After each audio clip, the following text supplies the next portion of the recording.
यहां पे ये सामने खड़े हो जाते हैं और फिर टीवी पे हमारी मीटिंग कभी नहीं दिखाएंगे, सिर्फ मोदी जी की दिखाएंगे। खैर, इनकी गलती नहीं है, ये तो सिर्फ कैमरा चलाते हैं, छोटे रिपोर्टर हैं। इनके मालिक हैं वो मोदी जी से फायदा लेते हैं, इसीलिए वो मोदी जी का चेहरा 24 घंटा टीवी पे चलाते हैं। अच्छा, आपने अपने आप से कभी पूछा है कि टीवी पे 24 घंटा नरेंद्र मोदी जी दिखाई देते हैं और कांग्रेस पार्टी के नेता टीवी पे कभी नहीं दिखते? आपने कभी पूछा अपने आप से ये होता क्यों है? मैं आपको बताऊं, क्योंकि टीवी के मालिक किसान नहीं है, मजदूर नहीं है। अगर टीवी वाले मालिक किसान और मजदूर होते तो 24 घंटा कांग्रेस पार्टी के लोगों के चेहरे उस पर दिखते। मगर टीवी के मालिक अदानी जी हैं, पूरा का पूरा फायदा नरेंद्र मोदी जी अदानी जी को देते हैं, तो टीवी वाले इसलिए हमारी मीटिंग नहीं दिखाते। भाइयों और बहनों, दो तरीके की सरकार होती है। लोग आपसे कहेंगे अलग अलग तरीके की सरकार होती है, नहीं, सिर्फ दो तरीके की सरकार होती है। अब मैंने 20 साल राजनीति में काट लिए हैं, दो ही तरीके की होती हैं। एक सरकार होती है जो देश और प्रदेश के सबसे अमीर लोगों के लिए काम करती है, और दूसरी सरकार होती है जो देश या प्रदेश के किसानों, मजदूरों, छोटे व्यापारियों, युवाओं, बेरोजगार युवाओं के लिए काम करती है, और तीसरी सरकार होती नहीं। अब आपने निर्णय लेना है कि आप कौन सी सरकार चाहते हो। आपके पास, आपके सामने चुनाव है, आपने निर्णय लेना है। कमल का बटन दबाओगे, अदानी जी की सरकार बनेगी, खदान चली जाएगी, सही दाम नहीं मिलेगा, एयरपोर्ट, पोर्ट सब उठा के ले जाएंगे, आपकी जमीन छीन के ले जाएंगे। या फिर कांग्रेस पार्टी का बटन दबाओ, और जैसे ही आपने बटन दबाया वैसे ही किसानों का, मजदूरों का, छोटे व्यापारियों का काम शुरू हो जाएगा।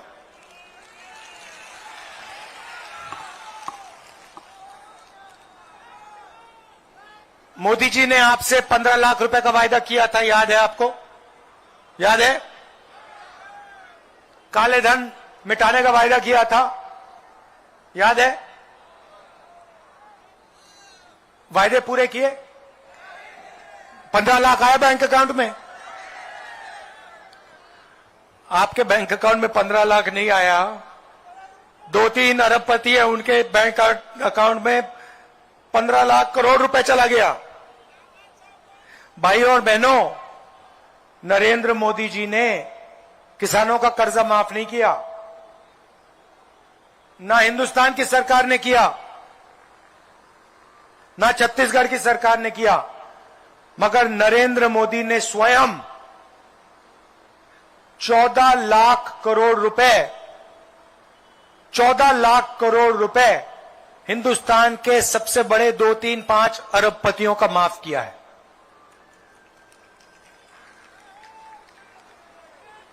हमने भी आपसे वायदे किए थे, मैंने स्वयं वायदे किए। पिछले चुनाव में ऐसी मीटिंग में मैंने वायदा किया कि छत्तीसगढ़ के किसानों का कर्जा माफ होगा, मैंने किया था। मैंने यह भी कहा था कि जब हमारे किसान धान देंगे तो उनको 2,500 रुपए प्रति क्विंटल रेट मिलेगा, कहा था। मोदी जी ने आपसे झूठ बोला, मैंने आपसे सच बोला। सफाई आपके सामने है, पूरा छत्तीसगढ़ जानता है। अच्छा एक बात बताओ, हमने वायदा किया था 2500 का, आज क्या रेट है?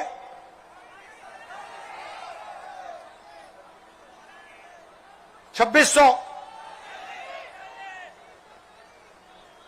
हमने 2500 कहा, अब 2640 है। आपने हमें यह तो नहीं कहा कि भैया इसको बढ़ाओ, कहने की जरूरत ही नहीं रही, हमने बढ़ा दिया। क्यों? क्योंकि हम आपकी आवाज को सुनते हैं, जो आपके दिल में हम वो समझते हैं। और आज मैं आपको दो चीजें कह रहा हूं, किसानों को, छत्तीसगढ़ के किसानों को दो चीजें कह रहा हूं। आज ये 2640 है, आने वाले समय में ये 3000 हो जाएगा।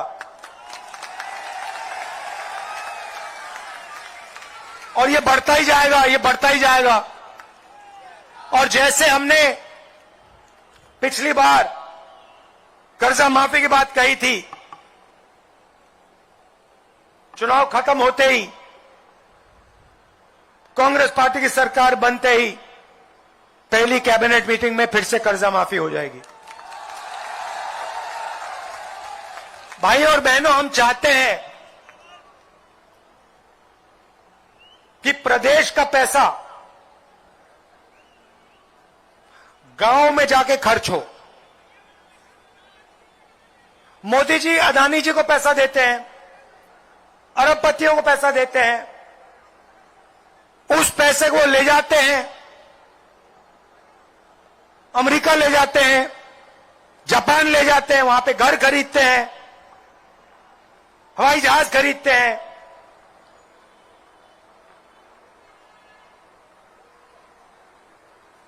हम किसान को पैसा देते हैं, हम मजदूर को पैसा देते हैं। किसान और मजदूर अपने पैसे को कहां खर्च करते हैं? क्या अमेरिका में करते हैं या आपके गांव के पास करते हैं? गांव में करते हैं ना। तो जैसे ही हम किसान के जेब में पैसा डालते हैं, मजदूर के जेब में पैसा डालते हैं, वैसे ही वो जाके गांव में, शहरों में पैसा खर्च करते हैं। और जैसे ही वो पैसा खर्च करते हैं, छत्तीसगढ़ की अर्थव्यवस्था चालू हो जाती है, शुरू हो जाती है। भाइयों और बहनों, किसान, मजदूर और छोटा व्यापारी, छोटा बिजनेसमैन इस देश को चलाता है। आप लोग इस देश की रीढ़ की हड्डी हो, इसीलिए हम आपका कर्जा माफ करते हैं, इसीलिए हम आपकी मदद करते हैं। आज सुबह, और सुनिए, आज सुबह छत्तीसगढ़ के बड़े बड़े नेताओं के साथ, बघेल जी के साथ, टीएस सिंहदेव जी के साथ, महंत जी के साथ, साहू जी के साथ हम खेत में 1-2 घंटा किसानों के साथ काम किए।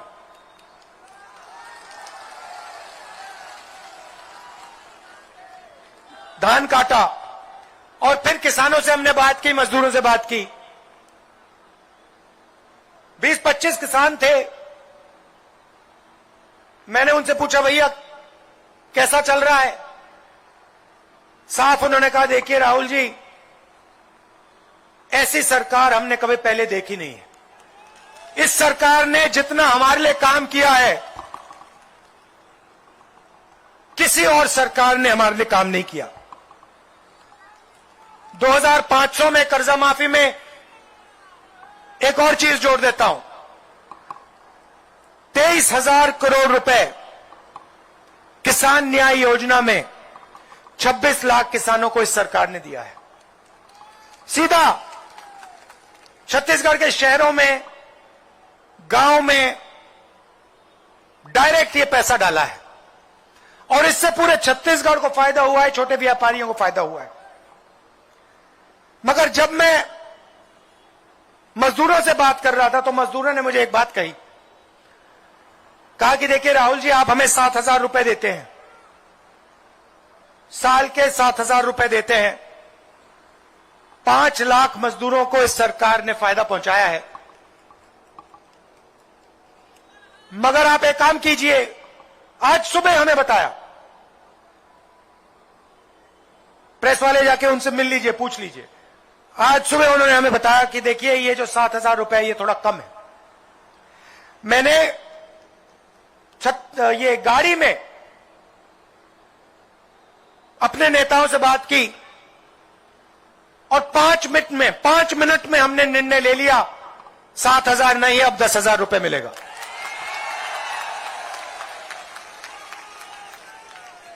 मतलब 10 मिनट नहीं, 5 मिनट में ऑर्डर दे दिया, भैया 7,000 नहीं, 10,000। क्यों? हम छत्तीसगढ़ के गांव में, कस्बों में, शहरों में पैसा डालना चाहते हैं, गरीबों की हम मदद करना चाहते हैं। इसीलिए हम किसानों की मदद करते हैं, मजदूरों की मदद करते हैं, छोटे व्यापारियों की मदद करते हैं। यहां पे बहुत सारे छोटे व्यापारी हैं। आप अपना व्यापार चलाते हो, दुकानें चलाते हो। मैं आपसे पूछना चाहता हूं, जीएसटी से आपको कोई फायदा हुआ? मैं हजारों छोटे व्यापारियों से मिला हूं, सबसे पूछता हूं मैं कि भैया बताइए, नरेंद्र मोदी जी ने जीएसटी की, नोटबंदी की, ये किसके लिए किया? इसका आपको कोई फायदा मिला? सारे के सारे कहते हैं नरेंद्र मोदी जी ने ये काम अदानी जैसे लोगों के लिए किया है, हमारे को इससे कोई फायदा नहीं मिला, हमें सिर्फ नुकसान है, नुकसान है, नुकसान है। इनकी योजनाएं देख लीजिए, जीएसटी, नोटबंदी, किसान बिल, सारी की सारी योजनाएं गरीबों को चोट लगाती हैं। सारी की सारी योजनाएं अदानी जी जैसे लोगों को फायदा पहुंचाते हैं। अदानी जी को देखिए, एयरपोर्ट उनके पास, बंबई का एयरपोर्ट उनका नहीं था। बंबई के एयरपोर्ट के मालिक पर सीबीआई की इंक्वायरी हो गई, ईडी की इंक्वायरी हो गई। 2 मिनट में उसने कहा भैया ये लो एयरपोर्ट, अदानी जी को हो गया एयरपोर्ट। सारे एयरपोर्ट्स उनके हाथ,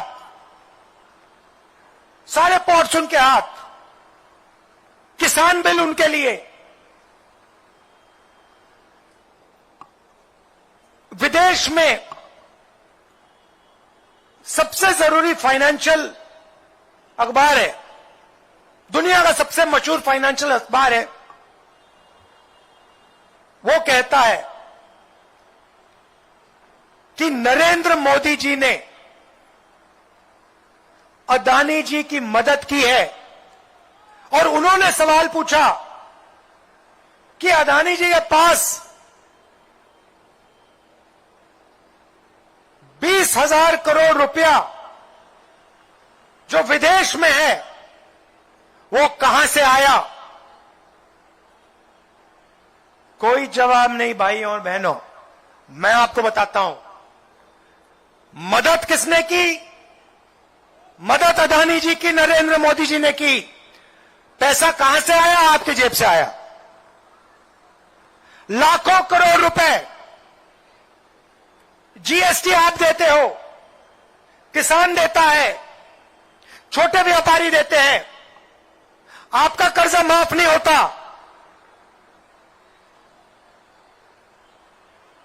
14 लाख करोड़ रुपए जो आपका जीएसटी का पैसा था, उससे नरेंद्र मोदी जी ने हिंदुस्तान के सबसे बड़े अरबपति अदानी जी जैसे लोग का कर्जा माफ किया। मोदी जी कहते हैं कि वो ओबीसी के लिए काम करते हैं।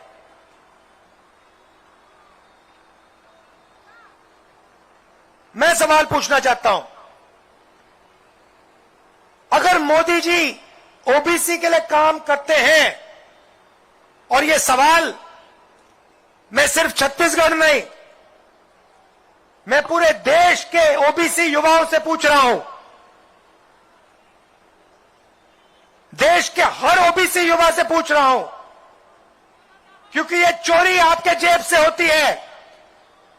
मैं आपसे पूछ रहा हूं, अगर मोदी जी सचमुच में ओबीसी की मदद करते हैं तो फिर वो जाति जनगणना से क्यों डरते हैं?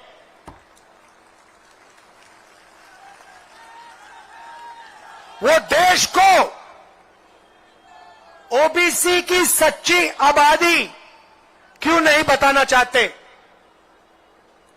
भाई और बहनों, हिंदुस्तान को 90 अफसर चलाते हैं।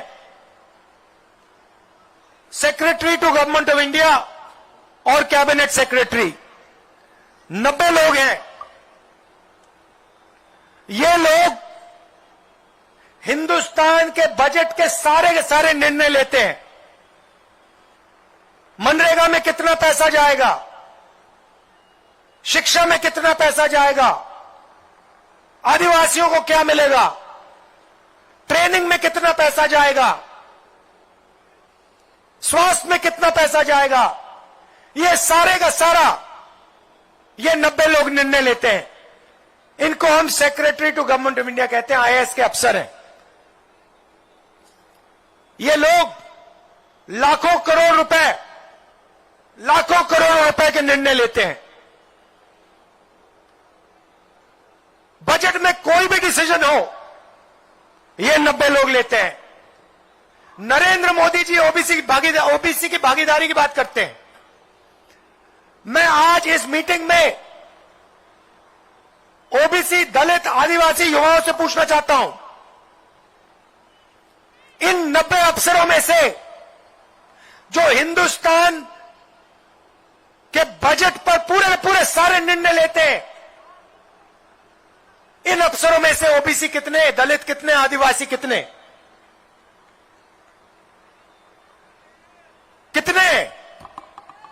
किसी को नहीं मालूम, मैं बताता हूं। सबसे पहले दूसरा सवाल, भाई और बहनों, हिंदुस्तान में ओबीसी की कितनी आबादी है? ये देखो, सन्नाटा छा गया, कोई नहीं जानता। नरेंद्र मोदी 24 घंटा ओबीसी करते हैं, मगर इस भीड़ में मैं पूछ रहा हूं, भैया हिंदुस्तान में ओबीसी कितने हैं? कोई जवाब नहीं दे पा रहा। कितने हैं? देखो, बिल्कुल सन्नाटा छा गया। अब सुनिए, मैं आपको बताता हूं। हिंदुस्तान में तकरीबन 50% ओबीसी आबादी है। अब सुनिए, मजे की बात सुनिए। 50% ओबीसी, 12 से 14% आदिवासी,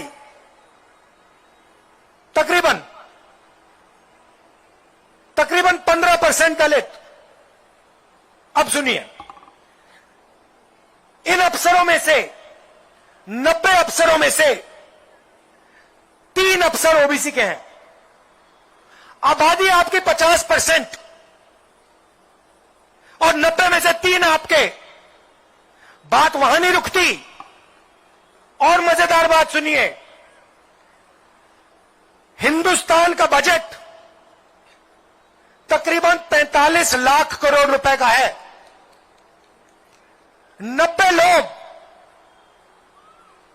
इस पैसे को बांटते हैं। 90 में से 3 ओबीसी हैं, और जिन लोगों की 50% आबादी है, वो सिर्फ बजट का 5% बांटते हैं। मतलब अगर हिंदुस्तान के बजट में 100 रुपए होते, तो हिंदुस्तान का 50% ओबीसी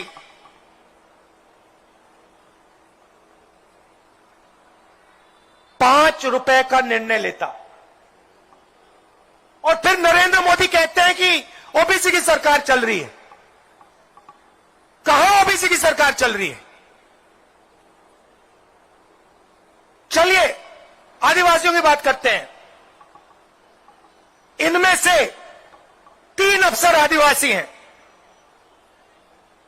बड़ी बड़ी मिनिस्ट्री नहीं कंट्रोल करते, कोने में बैठा रखे हैं छोटे मंत्रालय में।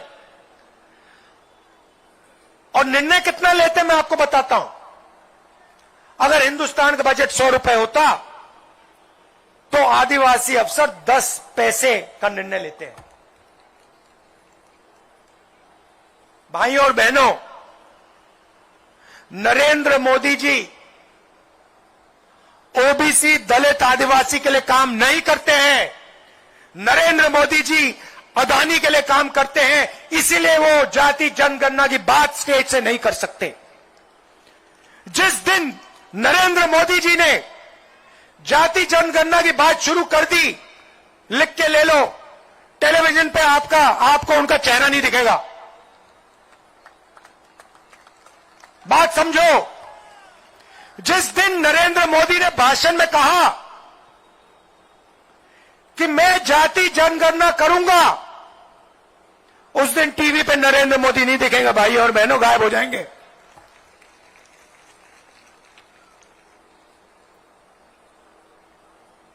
हमने साफ कह दिया है, जैसे ही हमारी सरकार आएगी दिल्ली में, हमने जाति जनगणना यूपीए के समय किया था, उसके आंकड़े नरेंद्र मोदी पब्लिक नहीं करना चाहते, आपको बताना नहीं चाहते। जैसे ही हमारी सरकार आएगी, पहला निर्णय उसको हम पब्लिक कर देंगे, पूरे देश को बता देंगे ओबीसी कितने हैं, दलित कितने, आदिवासी कितने। और छत्तीसगढ़ में जैसे हमारी यहां सरकार आएगी, जाति का सर्वे होगा, जैसे हम कर्नाटक में कर रहे हैं, राजस्थान में, मध्य प्रदेश में करवाएंगे, वैसे ही हम यहां करेंगे। तब सच्ची आपकी ओबीसी, दलितों और आदिवासियों को फायदा मिलेगा। एक नया चैप्टर लिखा जाएगा हिंदुस्तान के इतिहास में, एक नया चैप्टर लिखा जाएगा। और आपको सचमुच में जो भागीदारी मिलनी चाहिए, दलितों को, आदिवासियों को, पिछड़ों को, जो किसान हैं, मजदूर हैं, छोटे व्यापारी हैं, उनको जो भागीदारी मिलनी चाहिए वो मिलनी शुरू हो जाएगी।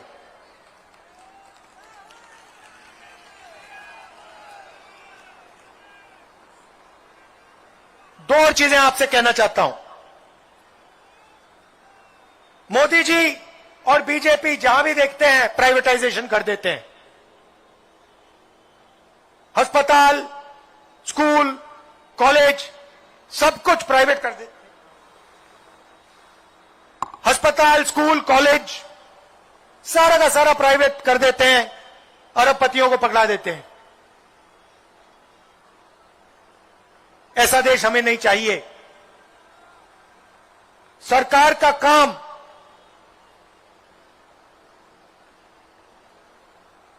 गरीबों की रक्षा करने का होता है। सरकार का काम स्कूल, कॉलेज, यूनिवर्सिटी चलाने का होता है। सरकार का काम स्वास्थ्य का होता है। इसीलिए हमने निर्णय लिया है कि हमारी सरकार आने के बाद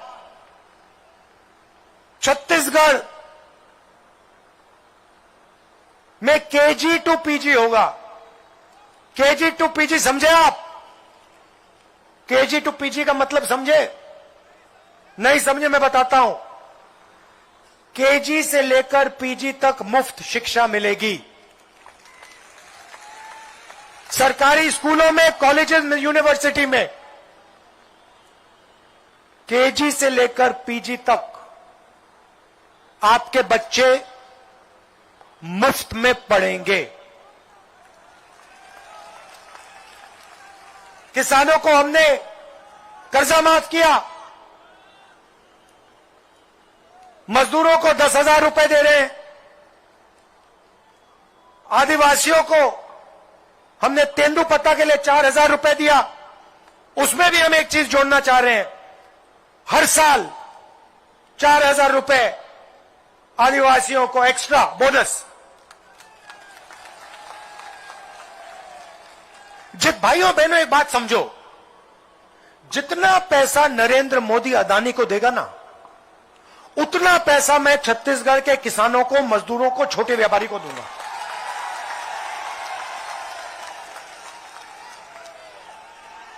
और अभी कमी क्या है, अभी दिल्ली में सरकार नहीं है, अभी हम काम छत्तीसगढ़ में करेंगे, मगर जिस दिन दिल्ली की सरकार आ गई ना, फिर देखना क्या होता है।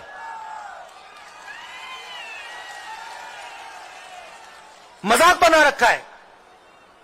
देश किसानों का है, मजदूरों का है, छोटे व्यापारियों का है। ऐसा लगता है कि भैया देश में बस 2-3 लोग हैं,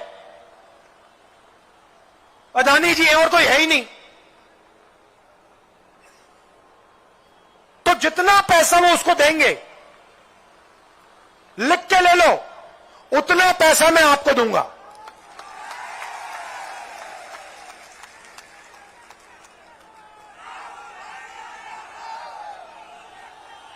उससे भी पैसा लेके आपको दूंगा।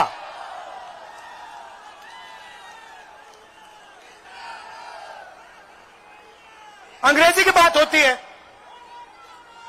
एक और मजे की बात बताता हूं। देखिए, मैंने कल नेताओं से बात की, बघेल जी से बात की, और मैंने कहा देखिए, जो किसान, मजदूर और छोटा व्यापारी है, ये छत्तीसगढ़ की रीढ़ की हड्डी है, फाउंडेशन है, नींव है। ये जैसे किसी भी इमारत की नींव होती है, ये हमारे प्रदेश की नींव है। तो मैंने कल चीफ मिनिस्टर से कहा देखिए, आपको बड़ा सोचना चाहिए। अभी हमने पहले कदम लिए हैं, किसानों के जेब में, मजदूरों के जेब में, छोटे व्यापारियों की जेब में हमने पैसा डाला है। अब छोटे व्यापारी कहेंगे भैया आपने हमारा तो कर्जा माफ नहीं किया, और मैं उनसे कहूंगा भैया जब किसान की जेब में पैसा आता है वो खरीदता कहां से है? वो आप ही की दुकान में तो आता है। जब मजदूर की जेब में पैसा जाता है वो खरीदता कहां से? आपकी दुकान में आता है। तो जब हम किसान की जेब में पैसा डालते हैं, मजदूर की जेब में पैसा डालते हैं, ऑटोमेटिकली वो छोटे व्यापारी के जेब में चला जाता है। तो मैंने बघेल जी से कहा देखिए आप बड़ा सोचिए। अभी हमने नींव मजबूत की है।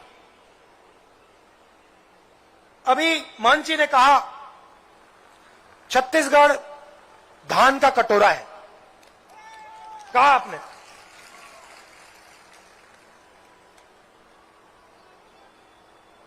हिंदुस्तान का। अच्छा, थाली में अगर सिर्फ चावल हो तो मजा तो नहीं आएगा, तो कटोरी में सब्जी भी डालनी पड़ेगी, सब्जी डालनी पड़ेगी, साइड में उसमें थाली में अचार भी होना पड़ेगा नहीं? तो मैंने बघेल जी से कहा देखिए आप ऐसे करिए, जैसे आपने यहां पे अंग्रेजी स्कूल का जाल फैलाया है, 400 अंग्रेजी इंग्लिश मीडियम स्कूल खोले हैं, वैसे ही आप फूड प्रोसेसिंग का जाल फैला दीजिए। हर डिस्ट्रिक्ट में कोई ना कोई फूड प्रोसेसिंग की इंडस्ट्री खोल दीजिए। जहां आम उगाते हैं वहां आम की प्रोसेसिंग की इंडस्ट्री खोल दीजिए। जहां हमारे आदिवासी लोग जंगल में इमली निकालते हैं, इमली की प्रोसेसिंग का प्लांट लगा लीजिए। ऐसे फूड प्रोसेसिंग यूनिट्स का एक जाल बैठा दीजिए। और फिर मैंने उनसे कहा जैसे ही हमारी दिल्ली में सरकार आएगी,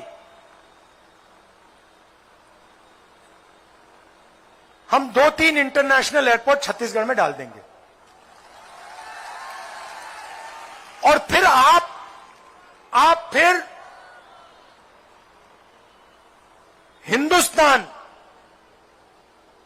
के धान का कटोरा नहीं रहोगे, आप पूरी दुनिया में अपना धान बेचोगे, सब्जियां बेचोगे, पूरा का पूरा आपका माल यहां से जाएगा, अमेरिका जाएगा, दुबई जाएगा, इंग्लैंड जाएगा, जापान जाएगा, और वहां पे जब जापानी युवा चावल खाएगा कहेगा भाई ये छत्तीसगढ़ी बहुत जबरदस्त स्वादिष्ट चावल है, ऐसा चावल तो मैंने कभी पहले खाया नहीं। फिर वो हवाई जहाज में यहां आएगा, आपके प्रदेश को देखेगा।